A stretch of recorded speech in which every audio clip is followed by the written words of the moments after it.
আসসালামু আলাইকুম। আমন্ত্রণ জিটিভি সংবাদ সারা দেশে আপনাদের সাথে আছি আমি মনি আহমদ। আর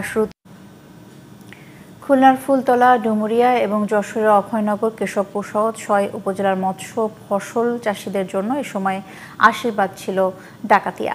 কিন্তু সাবেক ভূমিমন্ত্রী নারায়ণ চন্দ্র সেই আশীর্বাদকে ৬ লাখের বেশি মানুষের জন্য পরিণত করেছেন অভিশাপে। খুলনা থেকে শেখ লিয়াকতের রিপোর্ট, জানাচ্ছেন সোহেল আহমদ। দেশের দ্বিতীয় বৃহত্তম বিল খুলনা যশোরের বিল ডাকাতিয়া। এই অঞ্চলের ৩০,০০০ একর চাষাবাদযোগ্য জমি রয়েছে বিলটিতে। এতে প্রবাহিত ১১টি নদীর মধ্যে শুলমারি ছাড়া বাকি সবকটি ভরাট হয়ে গেছে পুরোপুরি। আর এর পেছনে রয়েছেন বিগত সরকারের মন্ত্রী নারায়ণ চন্দ্র ও তার সহযোগীরা। নদী খালে বাঁধ দিয়ে তারা গড়ে তুলেছেন মাছের ঘের ও ইটভাটা। ৪ মাস ধরে পানির নিচে এসব এলাকার ফসলি জমি। বিল ডাকাতিয়া পানিবদ্ধতার কারণে আমরা প্রত্যন্ত অঞ্চল ওই কোয়ের নিচে শত শত কোটি টাকার মাছ আজকে পানির নিচে তলিয়ে গেছে। আমরা ৪ মাস পানিবন্দিতে আছি, স্কুলের চারদিকে পানি, গরু বাছুর মানুষ সবাই এক ঘরে তাই।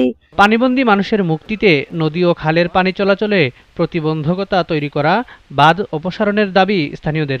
সেখানে ফরগুল্ল বাবু উনি অনেক জায়গা দখল করে রেখেছে, যে ইটের ভাটাগুলো আছে করে নদীর প্রবাহ সৃষ্টি করা, খাল নিষ্কাশন না করার কারণে এই জলাবদ্ধতা।